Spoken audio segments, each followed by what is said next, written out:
મિત્રો, એક એવી ટ્રક જેને સાંકળોથી બાંધવામાં આવી છે. આટલું જ નહીં, તેમની ઉપર 24 કલાક નજર રાખવામાં આવે છે. છતાં પણ આ ટ્રક રાત થતાં જ ગાયબ થઈ જાય છે. જી હા મિત્રો, આ ટ્રક ક્યારેક સુરતમાં દેખાય છે, તો ક્યારેક મુંબઈમાં, તો ક્યારેક અમદાવાદના હાઈવે પર દોડે છે, તો ક્યારેક મહેસાણામાં નજર આવે છે. મિત્રો, કહેવાનો મતલબ એ છે કે આ ટ્રક ટાર્ઝન ફિલ્મની જેમ આપોઆપ કોઈ પણ ડ્રાઈવર વગર રસ્તા પર દોડે છે અને આરટીઓ ઓફિસર તેમને પકડવા માટે અહીં આવે છે. મિત્રો, શું હશે આ પાછળનું કારણ? શું આ ચમત્કારી ટ્રક છે? નહીં તો તેમને જંજીરોથી કેમ બાંધવામાં આવ્યો છે? શું છે હકીકત? તમે પણ જાણવા માંગો છો ને? તો ધ્યાનથી આ વિડીયો અંત સુધી જરૂર જુઓ. શરૂઆત કરીએ તે પહેલા એક લાઈક જરૂર કરજો. મિત્રો, આ જે ટ્રક તમે જોઈ રહ્યા છો તે એક ચમત્કારી ટ્રક છે.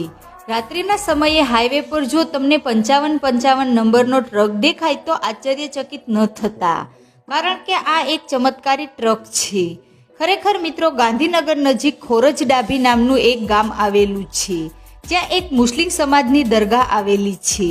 પરંતુ મિત્રો, તમને જાણીને નવાઈ લાગશે કે આ દરગાહનું સંચાલન એક હિન્દુ પરિવાર ઘણા વર્ષોથી કરી રહ્યા છે અને તે દરગાહની અંદર આ ટ્રક અંદાજિત 20-25 વર્ષથી રાખેલ હોવાનું જાણવા મળે છે. મિત્રો, કહેવાય છે કે આ ટ્રકની ના કોઈ સર્વિસિંગ કરવામાં આવી છે, ના તેને ચાલુ કરવામાં આવી છે.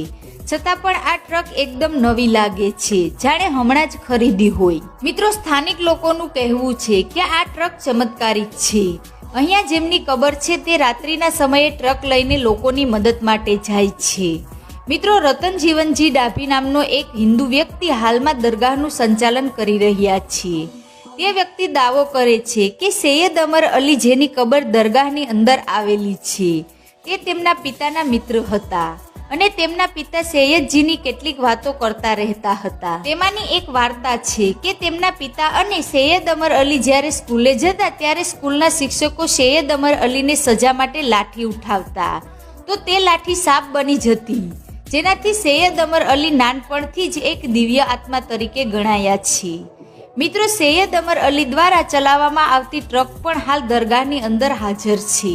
સ્થાનિકોના જણાવ્યા અનુસાર આ ટ્રક માત્ર રાત્રિના સમયે રસ્તા પર જોવા મળે છે અને કેટલાક લોકો તેના વિશે પૂછપરછ કરવા અને પાર્ક કરેલી ટ્રકને જોવા માટે અહીં આવે છે.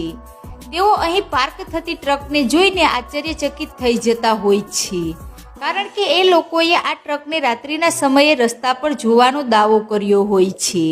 અને નવાઈની વાત તો એ છે કે વર્ષોથી આ ટ્રકને મજબૂત જંજીરો દ્વારા બાંધવામાં આવી છે. મિત્રો, આરટીઓ અધિકારી સહિત ઘણા લોકો આ ટ્રકને જોવા માટે અહીં આવી ચૂક્યા છે.